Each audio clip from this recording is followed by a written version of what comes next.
नमस्कार, सत्यहिंदी.com पर आपका स्वागत। मैं हूं शैलेश। तमिलनाडु में लगातार राजनीतिक परिवर्तन देखने को मिल रहा है। अभी तक ये चर्चा चल रही थी, यानी 2-3 दिनों पहले तक, कि विजय की सरकार कैसे बनेगी, और अब समर्थकों की भीड़ दिखाई देने लगी है। ये वास्तविक समर्थक हैं या अभी से विजय की सरकार के खिलाफ किसी साजिश की शुरुआत हो गई है? एक महत्वपूर्ण घटनाक्रम आज देखने को मिला। एआईएडीएमके, जो तमिलनाडु विधानसभा में इस बार तीसरी बड़ी पार्टी बनकर उभरी है, उसके एक बड़े हिस्से ने अपनी ही पार्टी से विद्रोह कर दिया। पूर्व मंत्री षणमुगम इसके नेता हैं और उनका दावा है कि उनके साथ करीब करीब 30 विधायक मौजूद हैं, यानी 47 विधायकों में से 30 विधायक उनके साथ हैं। और उन्होंने कहा कि वो विजय की सरकार को समर्थन देंगे। ये बहुत विचित्र बात है।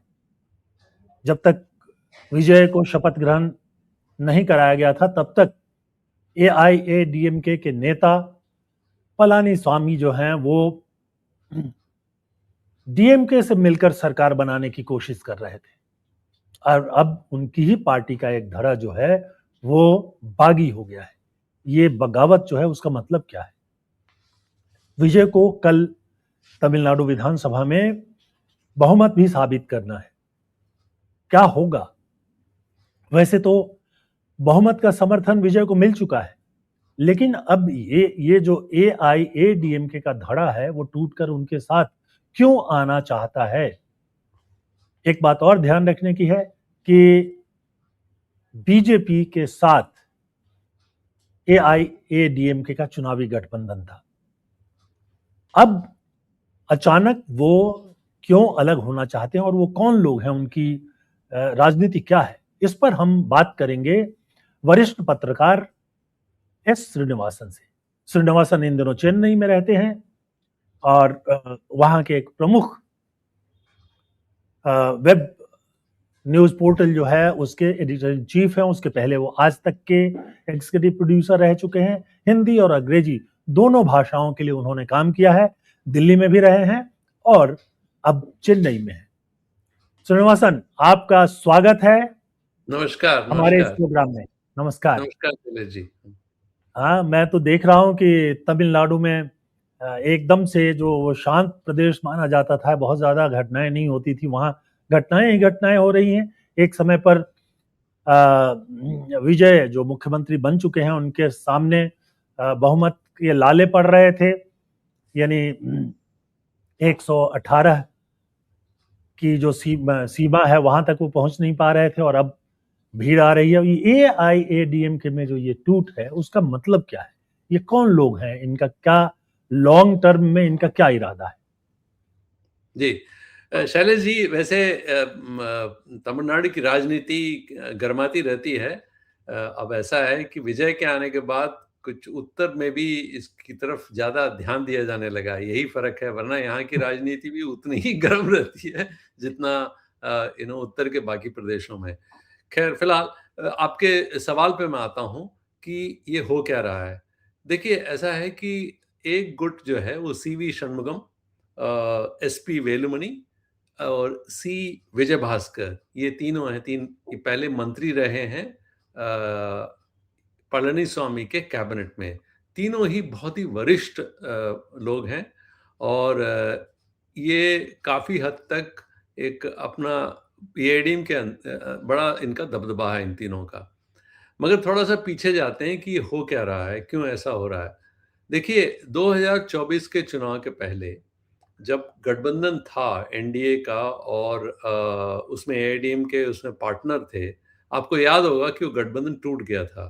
वो गठबंधन इसलिए टूटा कि एक कारण तो ये था कि अण्णामलई, जो कि यहाँ के बीजेपी के चीफ हैं, के अण्णामलई, वो उसी क्षेत्र से आते हैं जहाँ से एडप्पाडी पळनिस्वामी भी आते हैं, जो कि यहाँ का वेस्टर्न जो इलाका है, वहाँ से आते हैं।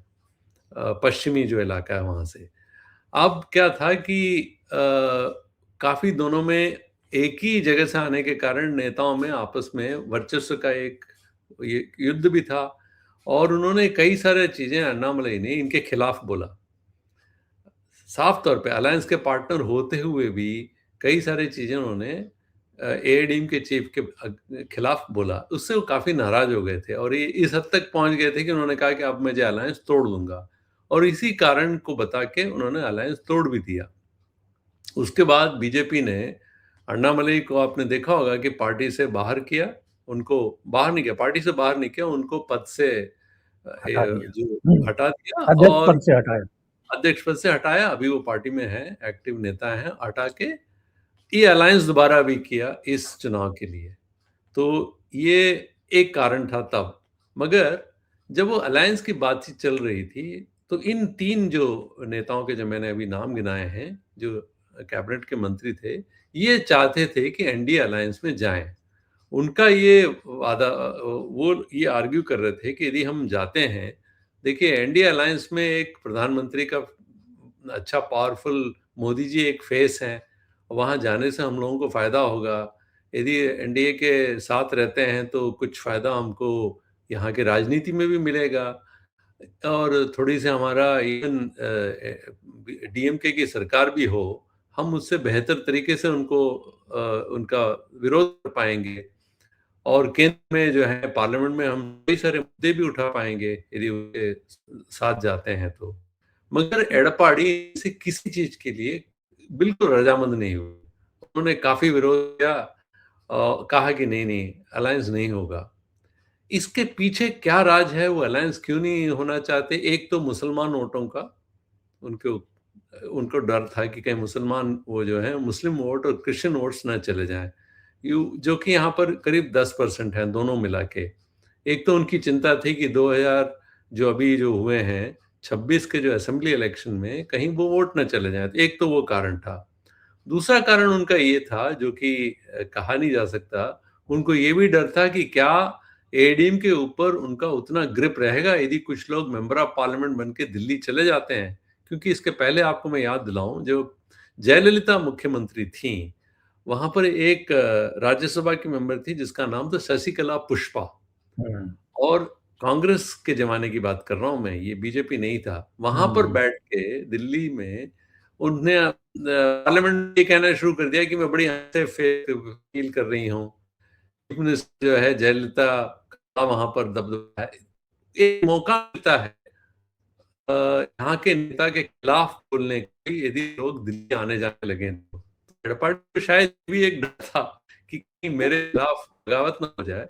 दूसरा मुख्यमंत्री बनना चाहते थे, तीसरा वो पार्टी का अपना कंट्रोल में रखना चाहते थे, अपने कब्जे में रखना चाहते थे। ये सब कारण थे। दूसरी बात जब इसमें इस बार जो है पिछली बार उन्होंने माना नहीं 2024 में, उस कारण से क्या हुआ, ये लोग जो है वंचित रह गए। उसके बाद दोबारा जब ये बात उठी, टीवी ये यहाँ जो गठबंधन जो बना इस बार ये का, तब इन लोगों ने फिर कहा कि भई इस बार ऐसा करते हैं, विजय को अपने साथ ले लो। एक बात बहुत सीरियसली चल रही थी, क्या एनडीए में विजय को लाया जा सकता है या एनडीए से अलग होके क्या विजय के साथ गठबंधन कर सकते हैं? एडपाडी ने फिर उसमें ब्रेक लगा दिया। उन्होंने कहा नहीं, इनके साथ नहीं जाएँगे। उनका ये कहना था कि फिर मुख्यमंत्री का पद हमको टीवीके को देना पड़ेगा क्योंकि विजय तो पॉलिटिक्स में आए यही थे कि मुख्यमंत्री मैं ही बनूँगा। बिल्कुल। तो वो भी दिक्कत हुई, तो फिर अलायंस नहीं हुआ। फिर से वो लोग नाराज़ हुए ये तीनों नेता, बोले कि आप फिर जो है आप हमारी बात नहीं मानते हैं। तीसरी बार जब पोस्ट पोल में उन्होंने तुरंत कहा देखिए अब चले जाते हैं उनके साथ। तो एडपाडी ने कहा कि नहीं देखिए पहले ये एक्सप्लोर करते हैं किसी और कोई चलिए वीसी के जो नेता हैं दलित उनको मुख्यमंत्री बना दिया, उसका बैकिंग करते हैं, एडपाडी ने उसको भी मना कर दिया। उनको ये डर लगा क्योंकि ये इंटरमीडिएट कास्ट के पार्टी के लीडर हैं, कहीं उनके अपने क्षेत्र में विरोध तो नहीं होगा, तो इसलिए उन्होंने वो भी मना कर दिया। जब लगातार इनके सभी प्रपोज़ल्स को मना करते रहे और ये लोग इन पार्टी का जो स्ट्रेंथ है, सबसे बड़ी पार्टी यहाँ पर डीएमके से बड़ी पार्टी है वैसे एआईएडीएमके यहाँ पर। उसकी हालत हम्म, ये है कि उनको सिर्फ 47 सीट्स मिले हैं। तो फिर विरोध 2 दिन पहले विरोध काफ़ी ज़बरदस्त हुआ।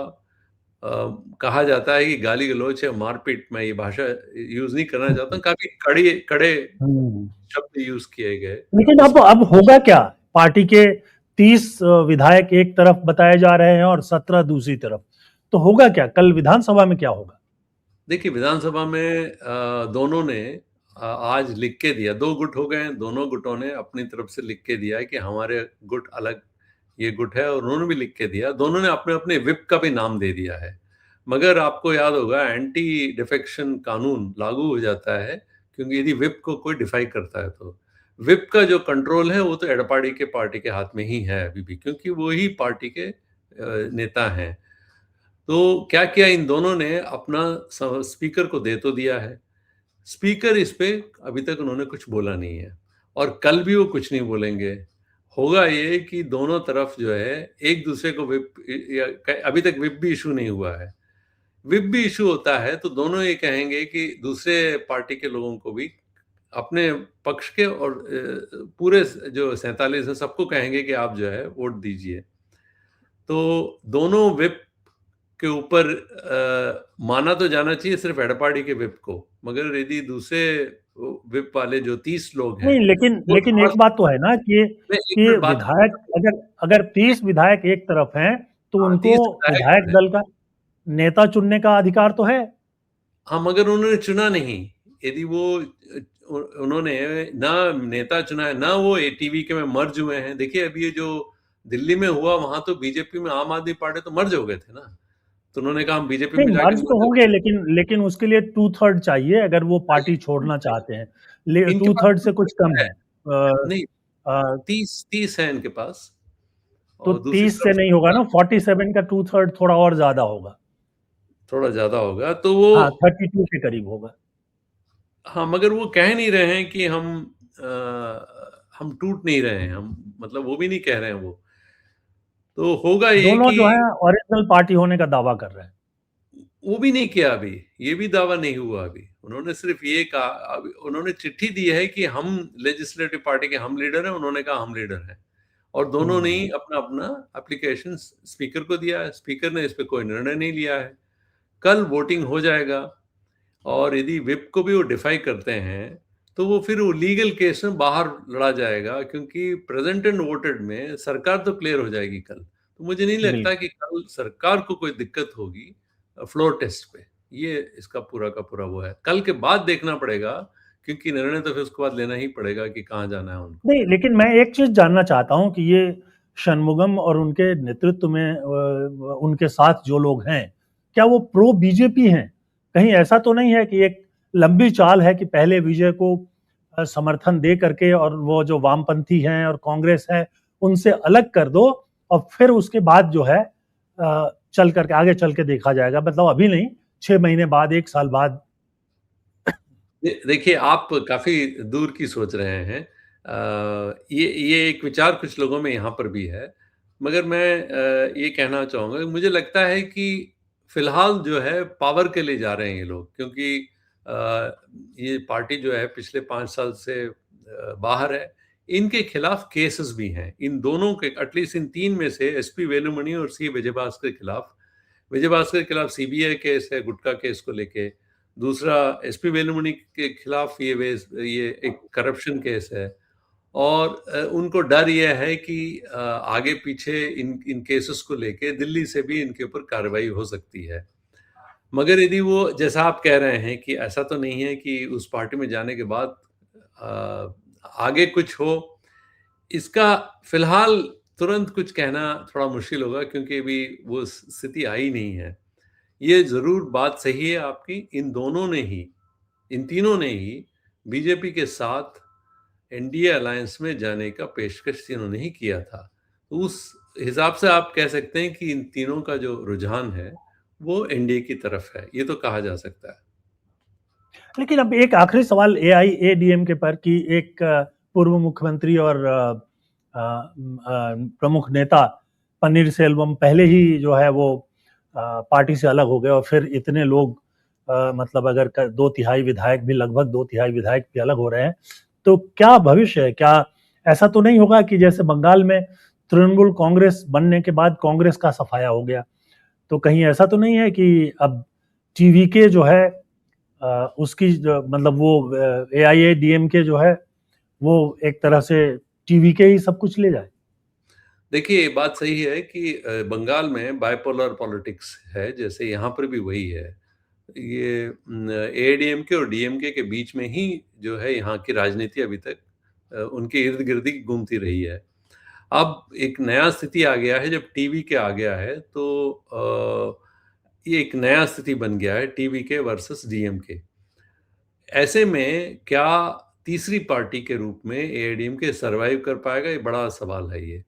और लग ये रहा है कि AIADMK शायद उसका जो है पतन का शुरुआत हो चुकी है। ये सबसे पहले तो तब हुआ जब जयललिता के मृत्यु के बाद उनके जो बहुत करीबी जो थी शशिकला, उनको इन्होंने बिल्कुल। पार्टी से बाहर किया। उसके बाद उनके जो कज़िन हैं टीटीवी दिनकरन, उनको बाहर किया। हुँ। उसके बाद ईपीएस को भी इन्होंने बाहर किया। ईपीएस तो अब चले गए हैं डीएमके में। बाकी जो है शशिकला अपनी अलग बैठी हैं और टीटीवी दिनकरन ने भी एक अलग पार्टी अपना लॉन्च कर दिया है। वो अलग अपने उनका पार्टी है। तो कई सारे अब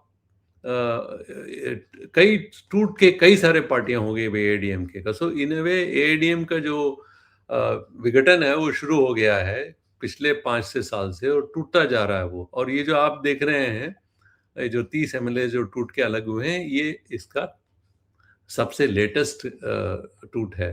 तो AIADM का जो फ्यूचर है वो बहुत ही ब्लीक लग रहा है। वो इसलिए लग रहा है क्योंकि जो नेता एडपाड़ी हैं, जब तक वो सरकार में थे तब तक तो पार्टी को अपने साथ रख पाए। उसके बाद उन्होंने पार्टी पे कब्जा भी कर लिया। मगर चूंकि वो जीत नहीं पा रहे हैं कोई चुनाव, 11 चुनाव लगातार हार चुके हैं वो। छोटे नगर इकाई चुनाव या बाय इलेक्शन सबको हाँ। मिला के ये 11वां हार है उनकी। तो उनकी पार्टी में भी बड़ा असंतोष है कि इनके नेतृत्व में तो शायद अब पार्टी आगे नहीं बढ़ पाएगा। इसलिए उनका भी सर्वाइवल मुश्किल है, मगर वो पार्टी का कब्जा उनके हाथ में है। ये ज़रूर है कि ये जो पार्टी जो है वो एक तरीके से अपने इसके कगार पे जा रही है, खत्म होने के कगार पे जा रही है। निश्चित तौर पे एक ऐसी परिस्थिति बन रही है जब लग रहा है कि AIADMK का बहुत ज़्यादा आगे चलना मुश्किल है और जो ये टूट है उससे और भी बिखराव हो सकता है। श्रीनिवासन, बहुत-बहुत धन्यवाद। आपने बहुत महत्वपूर्ण जानकारी दी हमें और हम इस मुद्दे पर बातचीत आगे भी करते रहेंगे क्योंकि ऐसा लग रहा है कि राष्ट्रीय राजनीति में तमिलनाडु अब एक नए चेहरे के साथ सामने आएगा। पता नहीं इंडिया गठबंधन से भी अगर विजय और टीवीके का जुड़ाव होता है तो एक नई परिस्थिति बन सकती है सारे दक्षिणी राज्यों में भी और उसमें। लेकिन चलते चलते एक सवाल आपसे केरल के बारे में पूछना चाहूंगा कि ये कांग्रेस को क्या हो गया है, क्यों नहीं तय कर पा रहे हैं? नहीं, देखिए, होना तो ये चाहिए कि वीडी सतीशन जो है उन्हीं उन्हीं के चेहरे पे ये पूरा का पूरा चुनाव लड़ा गया। होना तो उन्हीं को नेता चाहिए। मगर क्या हो गया है कि वेणुगोपाल, केसी वेणुगोपाल, आपको मालूम होगा कि वो राहुल गांधी के बहुत क्लोज हैं और केंद्र से आते हैं, वहाँ के वो पार्टी के मेन नेता हैं। उनके होने के कारण क्या हो गया कि पार्टी के जितने यहाँ के जो इलेक्टेड लोग हैं वो साफ तौर पे ये नहीं कह पा रहे हैं कि हम सतीशन के साथ ही जाएंगे। वो भी रेस में होने के कारण कई लोग कह रहे हैं हम उनके साथ जाएंगे। अब इन दोनों के बीच, और सतीशन ने बिल्कुल कहा है कि उनके जो समर्थक हैं वो बिल्कुल अड़े हुए हैं। इस बीच फंसे हुए अब कांग्रेस पार्टी ने ये तय किया क्या हम तीसरे आदमी को ले आए। यदि 2 लोग लड़ रहे हैं तो क्या हम तीसरे को लेके आए। तो इसीलिए वो रमेश चन्नीतला को लाए हैं, मगर उन पे भी कोई पूरा अभी समर्थन बन नहीं रहा है। तो देखिए, कांग्रेस के बारे में तो कुछ कहना बड़ा मुश्किल है, कब तक जाएगा। और वो ये कह रहे हैं 23 तारीख तक टाइम है और थोड़ा लड़ लेते हैं। बिल्कुल, कांग्रेस कांग्रेस जो है, राहुल गांधी ने बड़ी जल्दीबाजी दिखाई तमिलनाडु में सरकार बनाने के लिए और दूसरे ही दिन समर्थन दे दिया। तो ऐसा लग रहा था कि राहुल का एक नया अवतार सामने आया है। लेकिन जब अपने ही जीते हुए राज्य में सरकार बनाने की बात आई तो लग रहा है कि वो अभी शांति पाठ में जुटे हुए हैं। बहरहाल जी। बहुत-बहुत धन्यवाद आपको इस प्रोग्राम में शामिल होने के लिए। और दर्शकों, चलते-चलते आपसे एक अनुरोध है कि आप सत्य हिंदी के ऐप को डाउनलोड कीजिए, आप बेहतर ढंग से प्रोग्राम देख पाएंगे। इसके साथ साथ हम ये चाहेंगे कि आप कमेंट सेक्शन में आकर के हमारे प्रोग्राम के बारे में आप क्या सोचते हैं ये भी बताएं, और इसके साथ साथ अगर संभव हो तो हमारे सदस्यता अभियान का भी हिस्सा बनिए। चैनल को लाइक कीजिए, सब्सक्राइब कीजिए। आज के लिए बस इतना ही। बहुत बहुत धन्यवाद। नमस्कार। नमस्कार।